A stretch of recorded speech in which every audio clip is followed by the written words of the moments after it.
안녕하세요. 저는 30대 여성으로 전 남편에 속았고 상처를 입어 재혼하여 현재 행복한 삶을 살고 있는 사람입니다. 아직도 전 남편에 대한 상처를 떠올리면 화가 치밀어 오릅니다.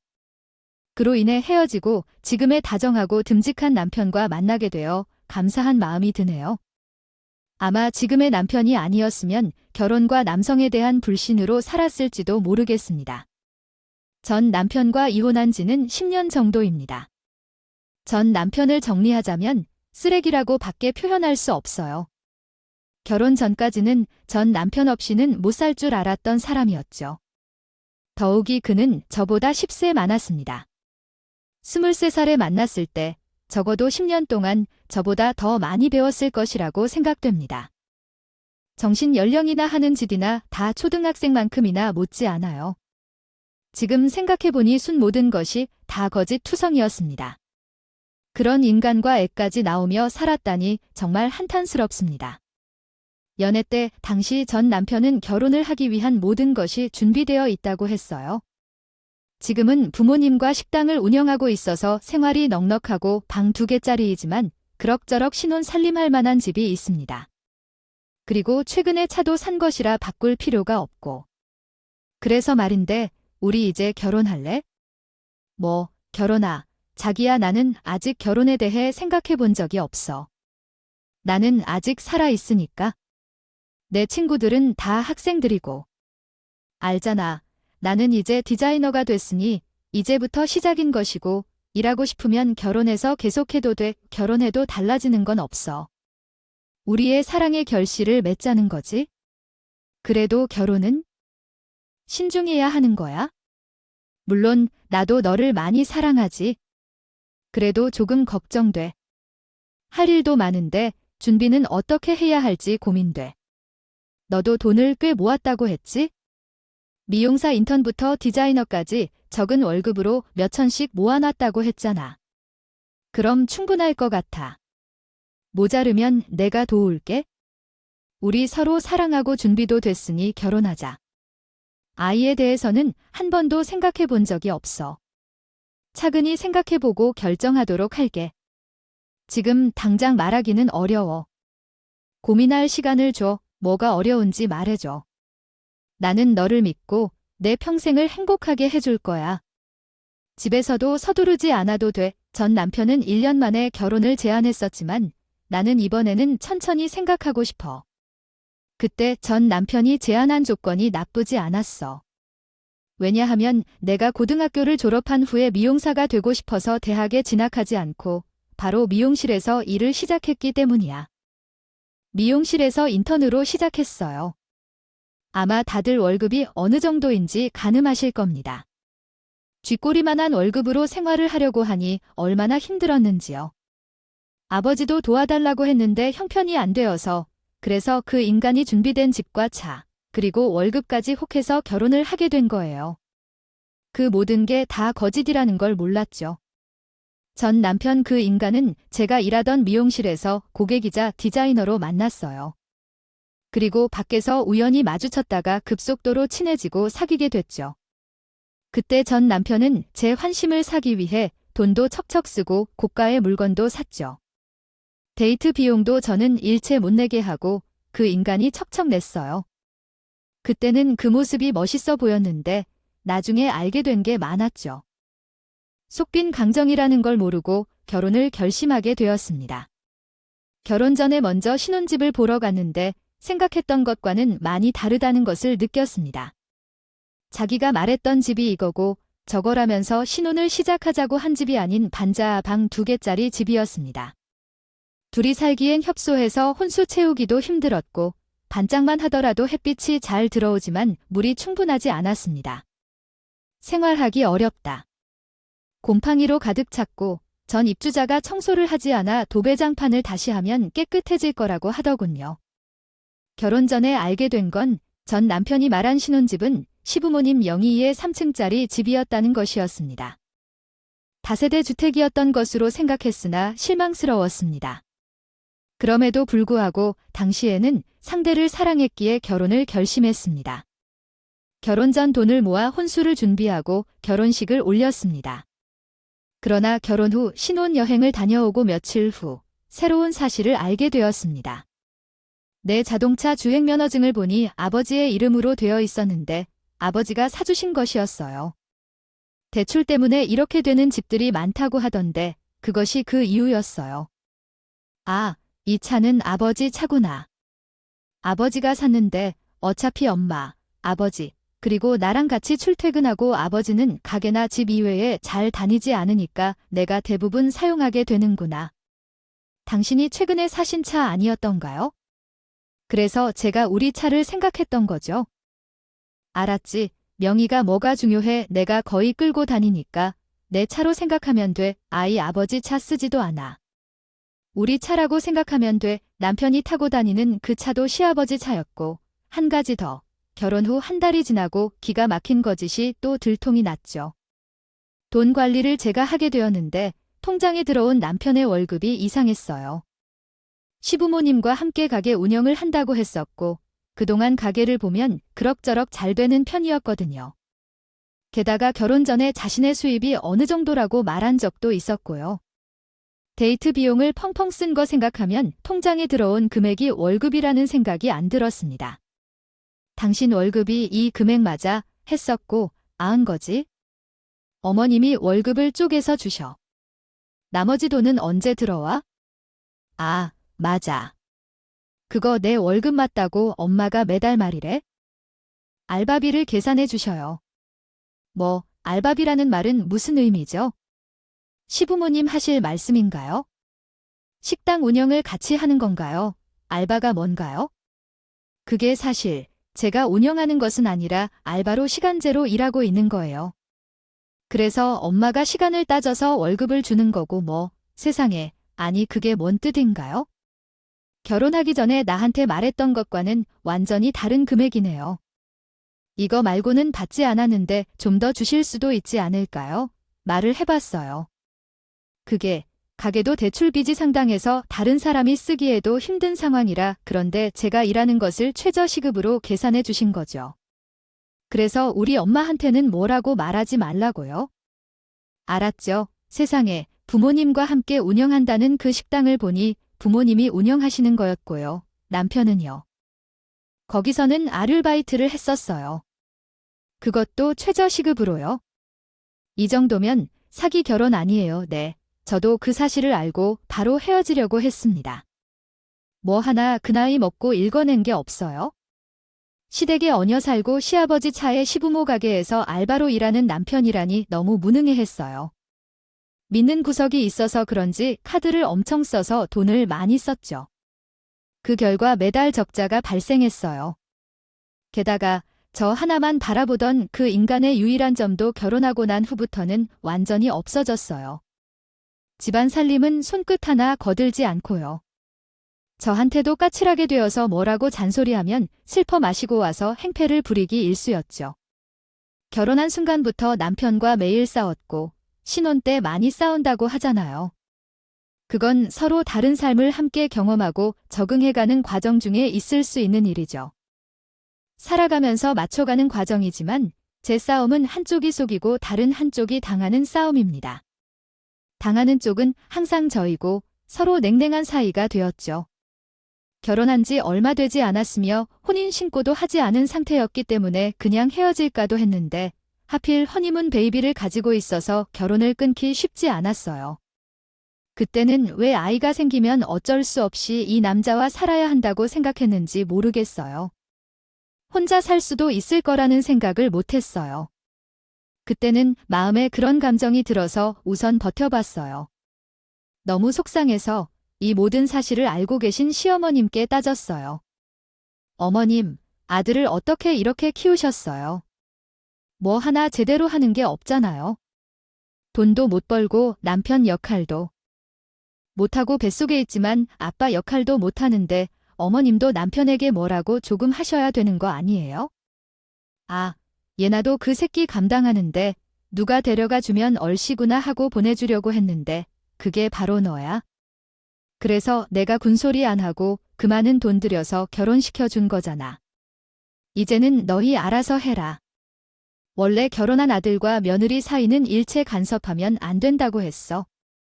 이런 망나니를 저에게 떠넘기면 어떻게 해요? 어머님이 돈이라도 더 챙겨주세요. 그 인간이 카드를 얼마나 쓰는 줄 아세요? 둘이 보는데도 매달 적자라고 제가 쓰는 건 10분의 1도 안 되고요. 아, 그 새끼가 신용대출 빌려가서 내가 갚는 것도 있거든. 그건 어쩔 텐데 이것도 내가 갚아라. 우리도 그놈의 자식 뒷감당 하느라 뼈가 빠져. 아, 너도 내가 좋다고 해서 결혼한 거잖니? 내가 감당해 우리를. 집도 해주고 일하게 해줬으면 나는 할 만큼 한 거라고 생각한다. 남편은 부모도 내놓은 자식이었을 빠듯한데 신용대출이라 보니깐 3천만 원 대출을 받았더라고요. 아, 그 돈을 어디에다 썼냐고 물으니까 저랑 데이트하는데 다 썼답니다. 미쳐버린 줄 알았어요. 이 사람 정말 까득까득 계속 만행이 나왔어요.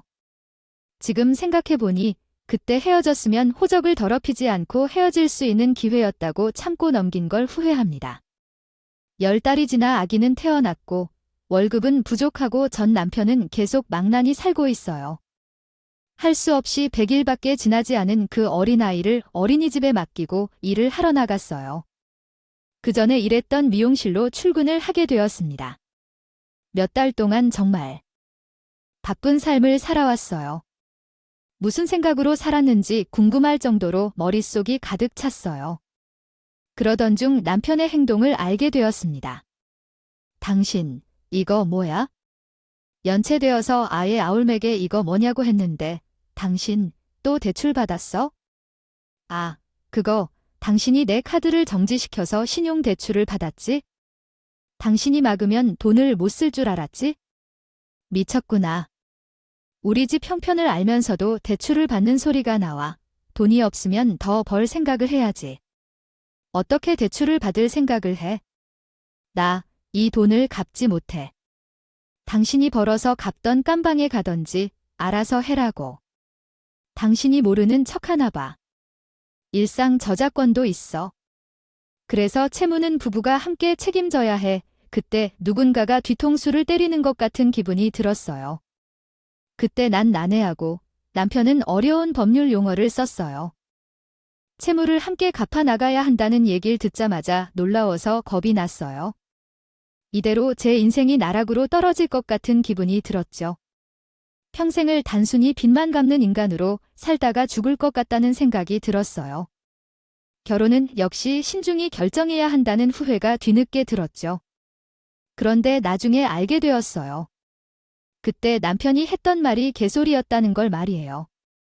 당시에는 많이 순진했고 미래에 대한 두려움에 떨었죠. 그러나 어느 순간 제가 이 인간과 함께 사는 이유가 없다는 생각이 듭니다. 아이도 제가 돌보고 집안일도 제가 하며 돈도 제가 벌는데 애 아빠의 행동까지 내가 다 감수해야 하는지 의문이 들었어요. 아이에게 아빠의 부재는 함께 살아가며 커가도록 지켜줄 수 있을 텐데 인생이 더 복잡해지기 전에 이혼을 제안했어요. 그날 집 밖으로 나가버리고 아이랑 함께 숙박소에서 몇 일을 보내고 나중에는 점장에게 도움을 청하기까지 했어요. 돈을 빌려 집을 얻었고 그 후 우리가 결혼한 그 사람과 바로 이혼했습니다. 결혼한 지 2년 만에 이혼했어요. 계속해서 더럽고 불쾌한 상황에서 살기보다는 나눠 살아가는 게 더 나아 보였습니다. 그가 나를 속인 것은 물론 제 삶까지 파괴한 그 사람을 생각하면 위자료로 돈을 빼앗고 싶은 마음을 느꼈지만 다시 큰 싸움을 해야 하고 시간이 더 지체될 것 같아서 돈을 받을 수 있는지도 의심스러웠습니다. 그래서 마음이 급해 지옥에서 벗어나고 싶어 협의 이혼을 선택했습니다. 그 결정이 잘못된 것 같아요. 그 사람은 자기가 잘못한 걸 모르고 계속 우쭐거렸어요. 내가 이혼하고 어디서 잘 사나 봐라. 애를 갖고 이혼당한 여자가 어디서 가서 쉽게 떠나겠냐? 미친 거 아니냐? 너의 애 굳이 내 탓이 될 필요가 있니? 왜 그런 사기꾼처럼 제 시간 내어줘야 해?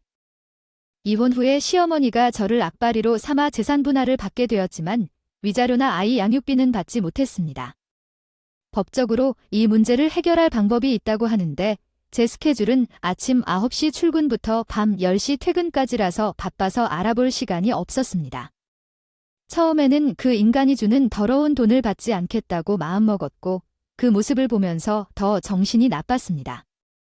돈이 부족해서 애를 키우는데 필요한 양육비를 요구하면 누적되어 갈 것 같았습니다.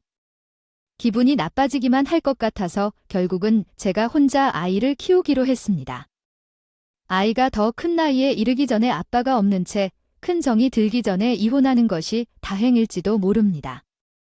사기꾼 같은 전 남편의 얼굴을 보지 않아도 좀 마음이 편해졌고 시원해져서 점점 살만해지고 아이가 커가며 얼마나 예쁜 짓을 많이 하는지를 보며 힘을 내었어요. 하지만 마음의 상처는 쉽게 회복되지 않죠. 전 남편과 이혼한 후 남자를 믿지 못하게 되었고 인간관계도 전보다 소극적인 태도를 취하게 되었어요. 그렇게 제 마음을 얻기 위해 공들였던 사람도 쟤를 속이고 쉽게 변하면서 세상에 믿을 만한 사람이 없다고 생각했어요. 그래서 저는 새로운 시작을 통해 아이를 잘 키우고 건강하게 살자는 생각만을 갖게 되었죠. 이혼 후 1년이 지난 후 재산 분할을 통해 받은 돈과 은행 대출을 빌려서 1인 헤어샵을 차리기로 결심했어요. 지역은 지방이지만 신축 아파트가 들어온 지역에 가게를 오픈했죠. 젊은 엄마들도 함께 찾아와 주셨어요. 많고 주변에 상가가 많이 없어서 가족 단위로 많이 찾아주었어요. 입소문도 나와 어느 정도 자리를 잡게 되었습니다. 전 남편에게 배신당한 분노를 내에 쏟아내며 살아내고 있었어요. 아이도 쑥쑥 자라며 예쁘게 키웠고 저 스스로도 제 삶을 잘 개척해 나가고 있다고 생각하며 만족스러운 삶을 살아가고 있었습니다. 쓸데없이 제 가게를 찾아와 염장질을 하는 전 남편 놈만 아니라면요. 이혼하고 한 2년 정도 지났을까요? 잊으려고 하고 있는 전 남편이 무슨 이유에서인지 제 가게로 찾아와서 저를 괴롭혔어요. 아이 미용사이 혼유 시원하게 한번 가까이 보면 첫눈에 여자들이 뒤돌아보게끔 멋있게 말이야. 사진을 안 보여줘도 될 것 같아요. 죄송한데요, 손님. 저희 샵은 예약제이고 손님은 우리 가게에 출입 금지니까 나가주세요. 전 남편이 오니까 쑥스러워요. 오랜만에 머리 자르려니 떨려요. 요즘 스타일은 모르는 건가요? 그때 때마침 예약된 고객이 오셨어요. 저희 샵 단골인데 고객은 이상한 기류를 느끼고 전 남편과 저를 번갈아 보며 쳐다보더라고요.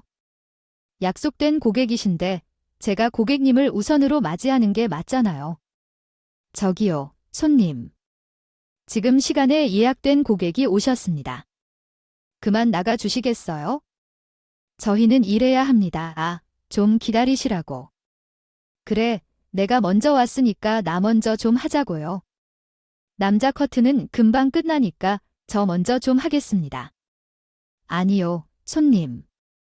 예약하신 분이 먼저 우선이라서 일단 나가시겠습니까? 아, 나는 절대 머리 자르기 전까지는 못 나가니까 그런 줄 아시죠? 전 남편은 뻔뻔하게 나왔어요. 저는 가게 사장입니다. 고객분을 대하면서 자기 자신이 함부로 할 수 없다고 생각해야 한다고 생각했어요. 고객님을 대하는 태도가 제대로 안 된 것 같았습니다. 한 약을 드리면 마치 제 마음을 엎어놓는 것 같았어요. 그렇게 있는 표정을 지으시는 사람이 저가 아니에요?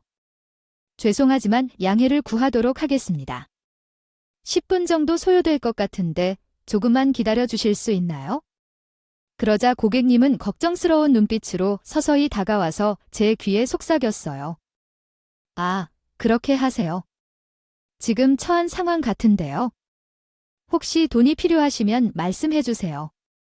제가 신고해 드릴 테니 걱정 마세요. 제가 인간을 잘 아니거든요.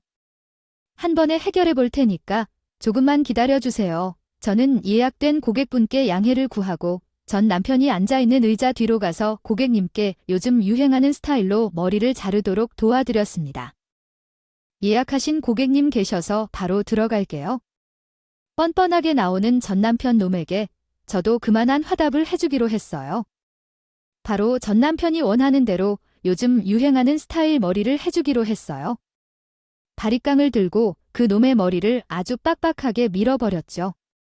뭐야, 이게 뭐야? 하이, 진짜 이게 무슨 짓이야?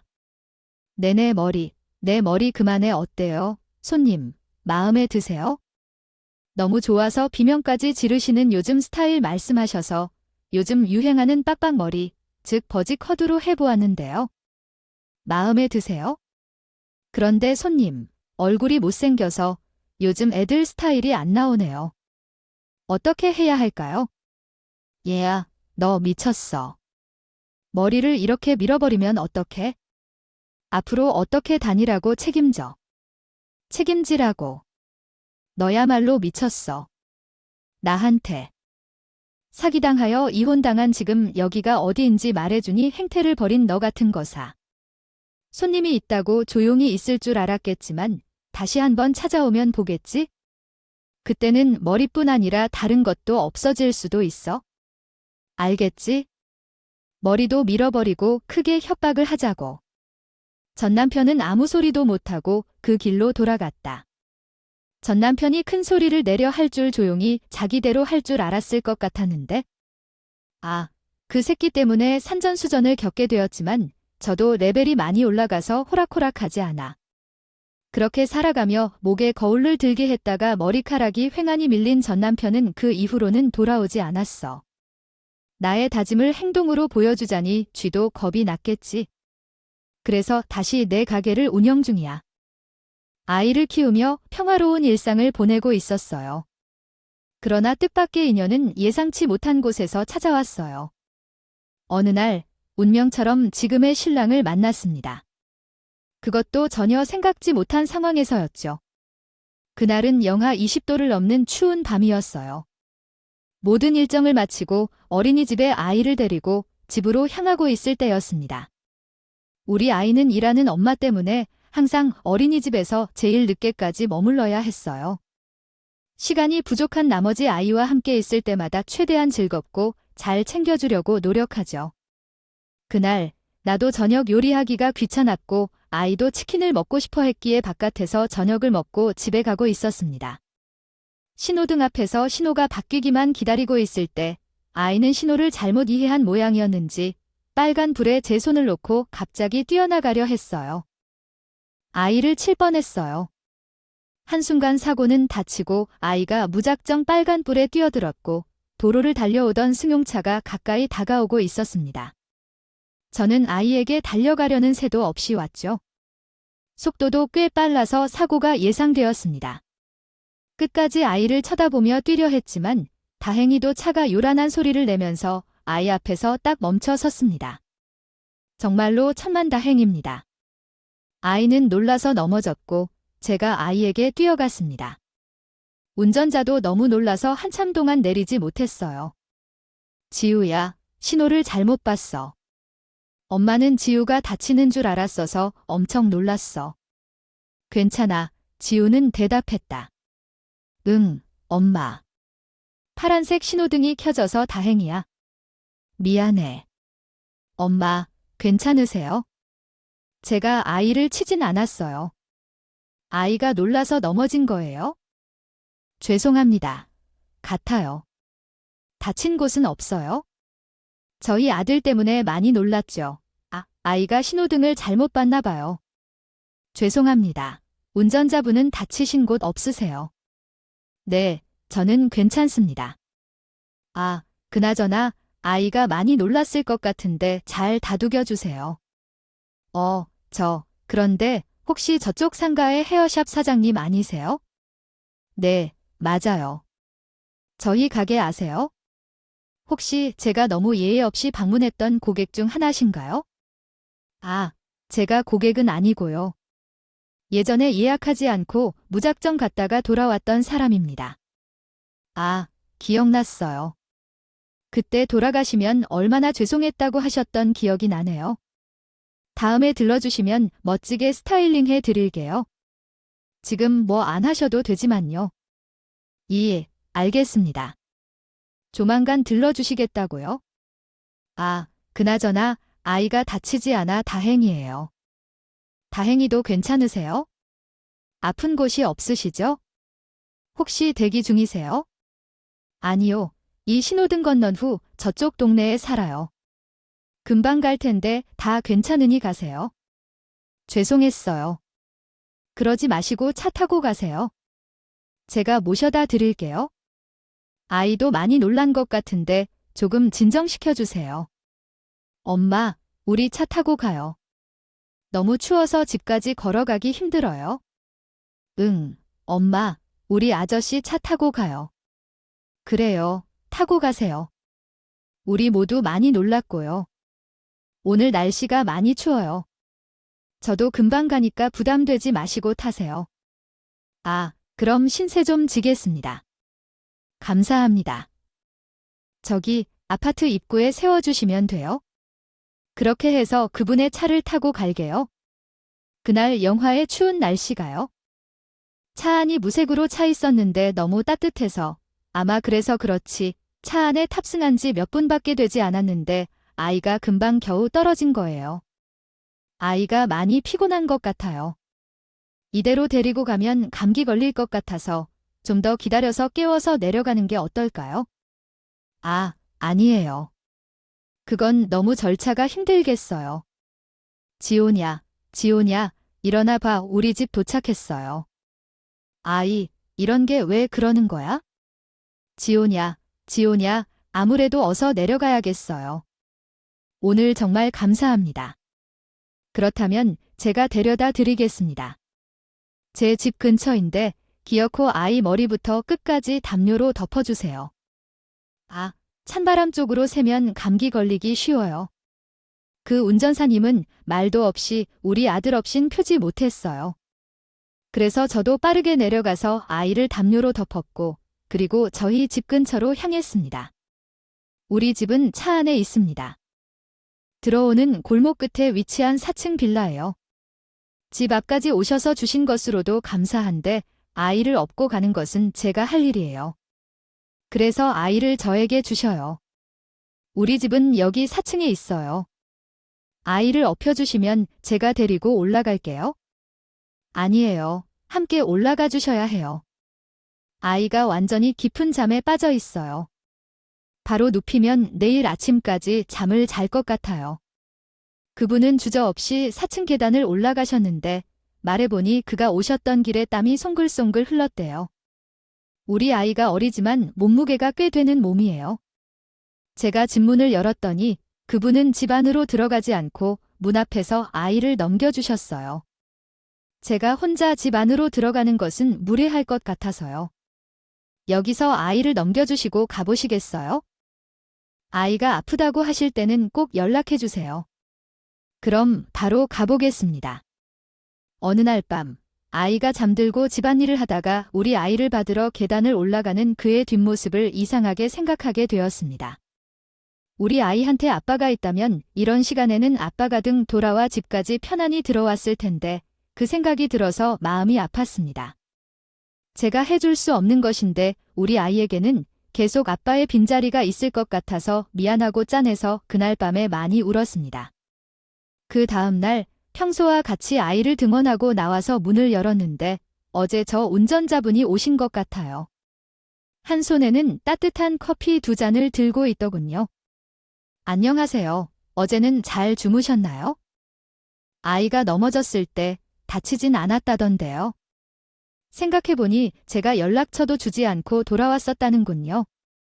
여기는 샵이 아니라 고객인 게 아니라 제 방문이 없을 테니 말이에요. 그래서 아무도 물을 것이나 커피를 마실 것도 없어서 혹시 예약이 없다면 머리를 자를 겸 겸사겸사 해서 들렀어요. 어머나, 커피도 잘 마시고 감사합니다. 덕분에 어제 잘 들어왔어요. 어제 놀래킨 것 같아요. 신세를 많이 졌어요. 정말 죄송해요.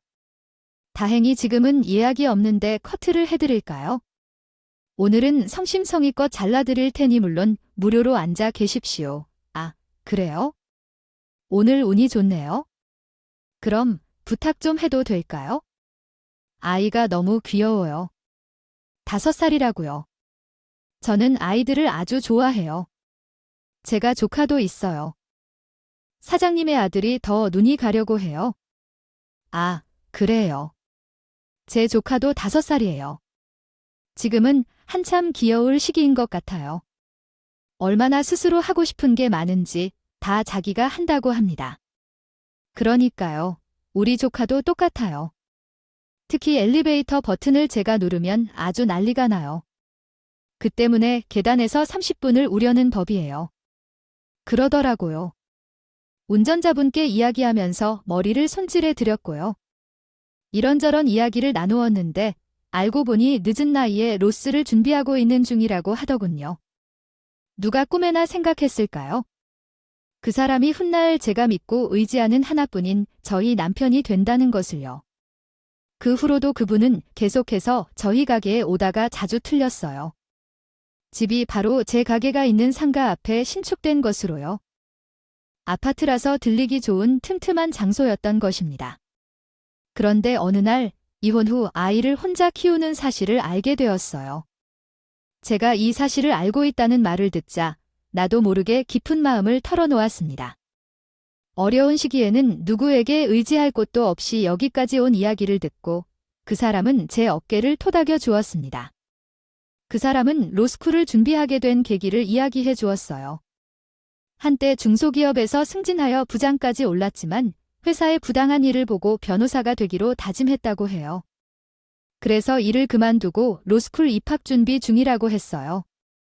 자신이 벌어놓은 돈으로 등록금을 충당할 수 있다며 말했죠. 그렇게 그 사람은 나를 만나면서 로스쿨에 진학하게 되었습니다. 열심히 공부해왔습니다. 그럼에도 불구하고 예전에는 그렇게 생각했던 것이죠. 이웃에서 알던 진중한 사람으로 여겼습니다. 실제로 로스쿨을 졸업하고 변호사가 되는 것인데 변호사와 나는 완전히 다른 세계에 사는 사람으로 생각했고 나 자신도 그러한 사람 중 하나가 될 수 없다고 생각했습니다. 그래서 마음의 문을 단단히 닫고 이웃에 든든한 동료 한 명 생긴 것만으로 만족하며 살아왔습니다. 그렇게 여러 해가 흘러갔고 가게가 번창하여 빚을 모두 갚고 더 큰 곳으로 이사하며 직원을 고용하게 되었습니다. 이 동네에서는 우리 미용실이 최고라고 소문이 났어요. 매일 예약이 꽉 찼고 고객들의 만족도도 높았습니다. 이래서 성공을 거둬서 내 삶이 만족스럽고 내가 너무 잘합니다. 그때 제 나이는 33세였죠. 살아있었고 그리고 나는 그분과도 계속 친밀한 친구 관계를 유지하며 서로를 몇 년 가깝게 지내다 보니 서로의 속내를 알게 되었고요. 생각보다 소박한 분이셔서 더 친해질 수 있었던 것 같아요. 그분께 심적으로 많이 의지를 했어요. 제가 무너지지 않게 곁에서 잡아준 제 은인이시죠. 그런데 딱 거기까지만 해요. 더 이상 욕심을 내는 건 말이 안 되겠죠. 그런데 그분은 다른 느낌을 품고 계셨더라고요. 나 당신을 좋아해요. 나 당신 없이는 이제 못 살 것 같아요. 그러니까 이제 내 마음을 받아주면 안 되겠어요. 지금은 비록 대학원생이지만 내가 자리를 잡으면 진짜 행복하게 해줄 거예요. 어떻게 당신의 마음을 받아줄까요? 제 사정 다 아시잖아요. 저 애까지 딸린 이혼한 여성이지요. 왜 나와 같은 사람을 만나고 싶어 하시나요? 저보다 더 좋은 사람을 만나실 거예요. 괜히 힘든 길을 걸지 마세요. 상관없어요. 당신이 어떤 상황에 처해 있든 내가 다 이해할 수 있어요. 아, 나를 믿기 어려우세요. 행복하게 해줄게요. 그러니까 내게 와주세요. 나라고 뭘 볼만한 사람인가요? 돈을 벌지 못하고 있는 로스쿨 학생도 있답니다. 제가 직장 생활을 하며 번 돈으로 로스쿨의 학비를 모두 마칠 수 있었고 대출로 학교에 다니고 있지만 큰 고민에 빠지게 되었습니다. 제 인생에서 2번 다시 결혼할 줄은 알았지만 또 다시 결혼을 고민하게 될 줄은 몰랐어요. 제가 쉽게 대답할 수가 없었어요. 아이를 생각한다면 아버지가 필요할 것이지만 상대에 비해 제가 한없이 부족하기에 그 사람을 욕심낼 수는 없어요. 너무 뻔뻔한 사람이 되는 것 같았거든요. 고민을 해도 보느냐고 하더라도 저는 대답을 밀어버리게 되었어요. 하지만 남편은 계속 저를 설득하며 결혼을 진행해 나갔죠. 사실 저는 한 차례 결혼을 했고 아이도 있어서 결혼이 쉽지 않다는 것을 알고 있었습니다. 그래서 더욱 망설였고 시부모님의 반대도 있었고 가정 형편 차이도 컸지요. 그러나 시부모님은 제 상황을 들어주시고 이혼할 만하다고 결혼을 허락해 주셨어요. 남편은 제가 마음을 바꿀까봐 걱정이 되는지 혼인신고부터 하자고 했고, 그래서 식을 올리는 건 나중으로 미뤄두고 일단 혼인신고부터 했습니다. 먼저 법적으로 정식 부부가 된 후에 남편은 어느새 졸업반이 되었고 변호사 시험을 준비하고 있었어요. 그 몇 년을 정말 정신없이 살았죠. 나중에 아이가 많이 아팠어요. 열이 40도까지 치솟았었죠. 힘없이 축 늘어져 컨디션도 별로였어요. 원인을 알아보고자 병원에 다녀봤는데 딱히 병명이 없다고 합니다. 아이가 아파하면 제일 먼저 아이의 병명을 찾기 위해 검사를 다 하였는데 병원비가 많이 나왔어요. 물론 제가 감당할 수 있는 부분이지만 생각해보니 아이의 아버지인 전 남편은 이 모든 일에서 빠져 있는 것 같아요. 이혼 후 단 한 번도 양육비를 주지 않았어요. 처음에는 그 돈을 받지 않으려고 했었는데 생각해보니 왜 그 돈을 더러운 것으로 여겼는지 궁금해지더라고요. 왜 내가 그 사람에게서 돈을 받으면 안 되는 걸로 여겼을까 하는 생각이 들었고, 그가 돈을 못 버는 이유를 감안해야 했을까 하는 생각이 들었어요. 그래서 전화를 걸어서 양육비를 받으려고 했는데 당신은 이혼 이후 한 번도 양육비를 주지 않았다고 말했어요. 양육비를 이제서라도 다 잃어주겠다는데 돈이 어디로 사라졌냐는 식으로 이야기하고 있네. 어떻게 해야 하지? 저는 당신께 줄 돈이라는 게 조금도 없어서 거지처럼 이유를 대고 있어. 이럴 때 어떻게 해야 할까? 내가 마당에 돈이 있을 것 같은데. 여전하네. 그래도 그 돈을 마련하겠어? 제가 잊고 살았는데 그 돈을 다 갚아낼 수 있는 방법을 알았어. 그럼 그 방법을 모두 동원해서 돈을 받아볼게.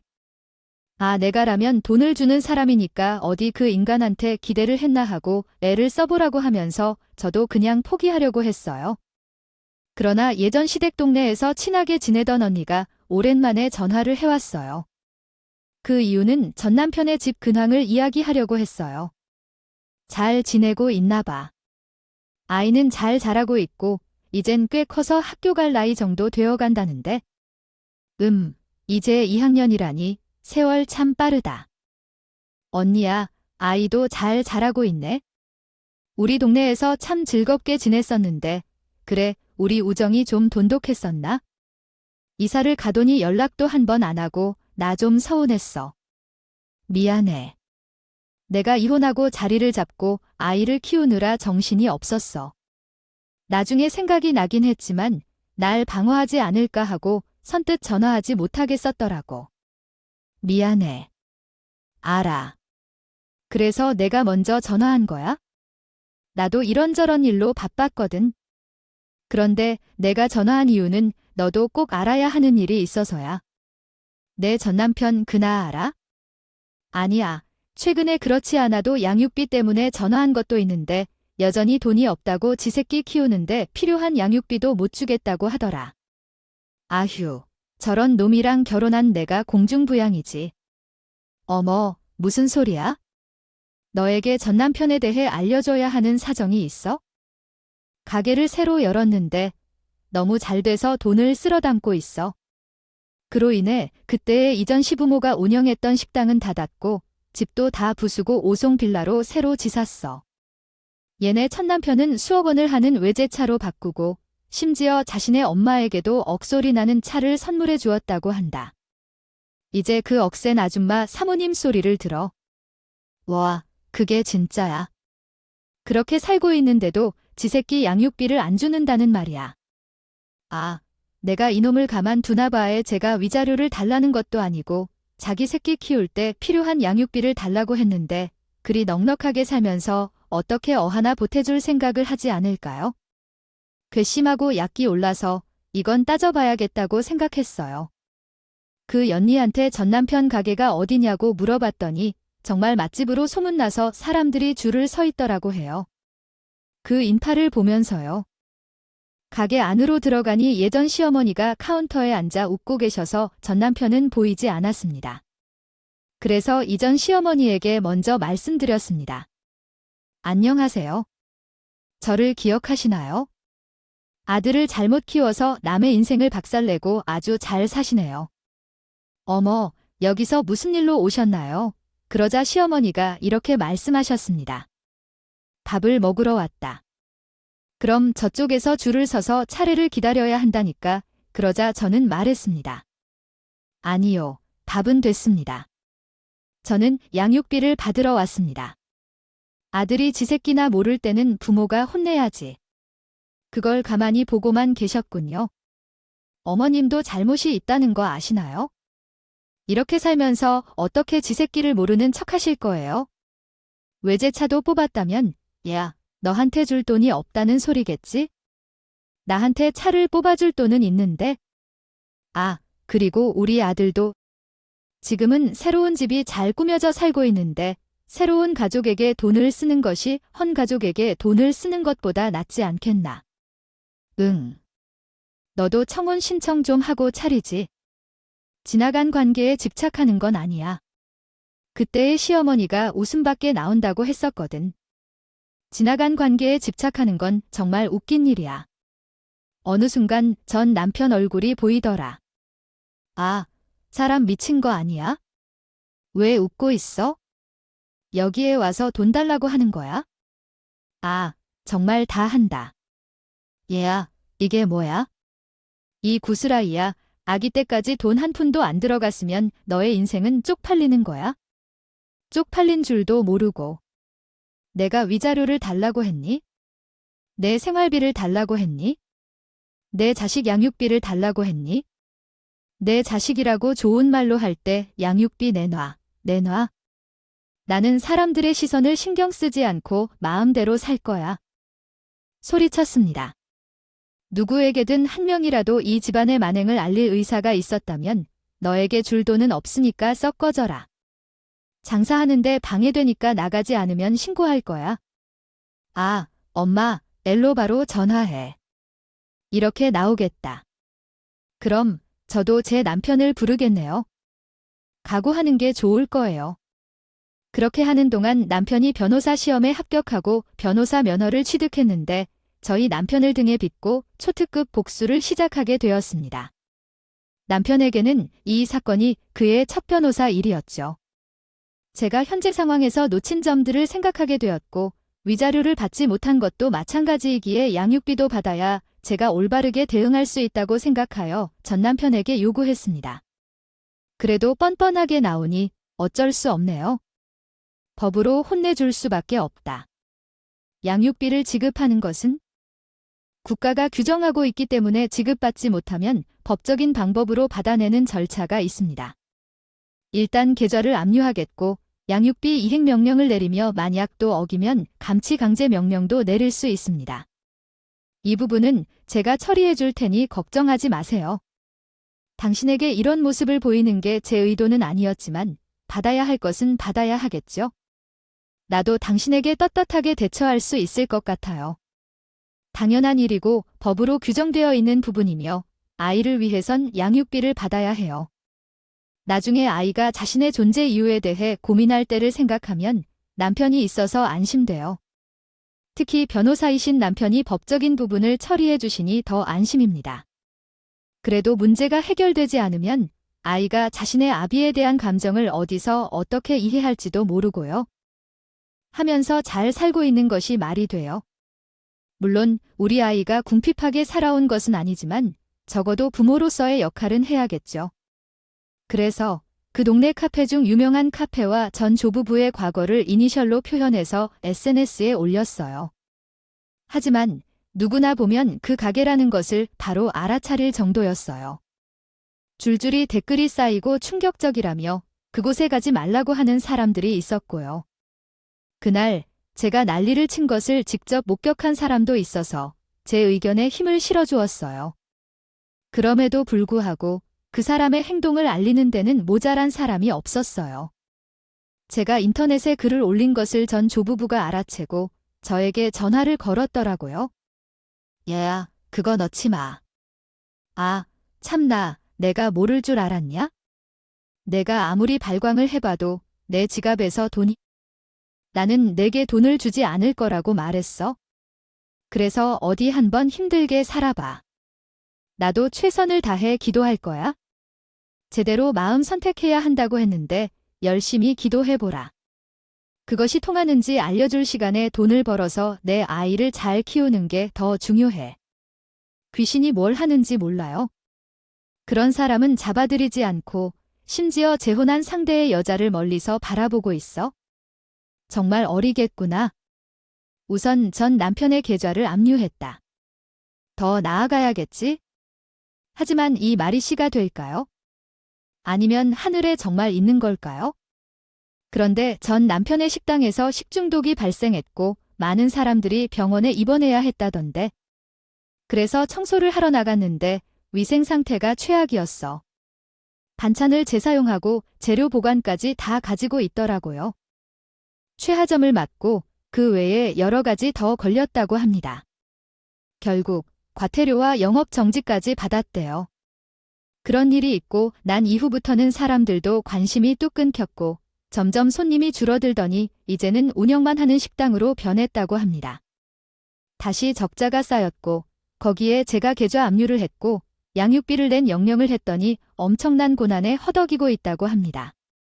그뿐만 아니라 전 남편은 또 이혼을 했다고 해요. 어떻게 알았냐고요? 그 인간이 또 제 미용실에 나타났어요. 고객님들이 있는 곳에서 나를 또 조롱하려고 해요. 어이, 전 부인, 잘 지냈냐? 어째 가게가 좋아 보인다. 남의 인생은 파탄에 놓고지 혼자만 잘 먹고 잘 살겠다고. 아이, 그건 안 돼. 미쳤고 여기가 어디냐고? 와, 그리고 남의 인생 파탄 놀고 있네네. 인생 내가 파탄 내놓고 뭔 소리 하는 거야? 안 나가. 여기가 어디인지 물어와서 헛된 수작이에요. 왜 말이 그렇게 나대한테 망했어? 가게도 망했고 돈도 다 압류되고 마누라도 도망갔어.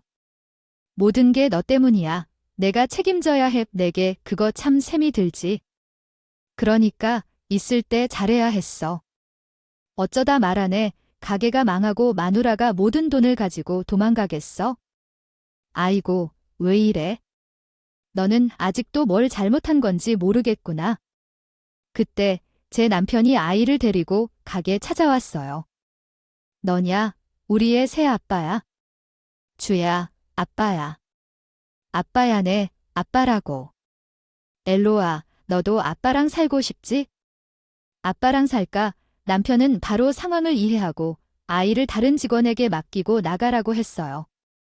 그런 다음 행패를 부리는 전 남편에게 말했죠. 아, 이제서야 돈이 떨어져서 왔군요. 결국 양육비 한.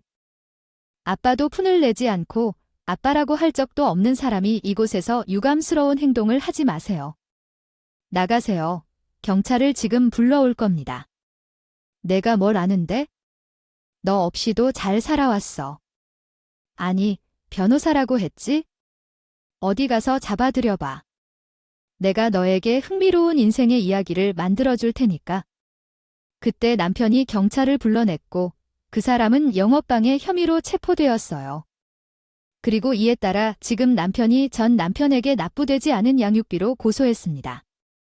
이전부터 시부모님도 전 남편 때문에 빚더미에 빠져 결국 5층 빌딩을 팔고 빚을 갚아야 했다고 합니다.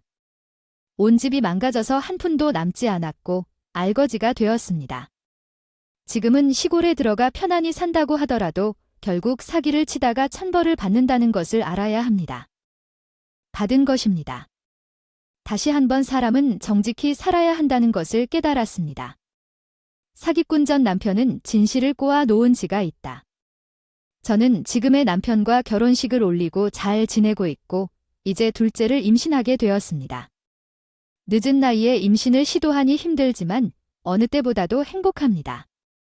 이제 제 상처를 치유하고 용기를 주어준 현재의 남편께 감사의 말씀 전하며 여러분도 우리 가족에게 많은 응원을 부탁드립니다.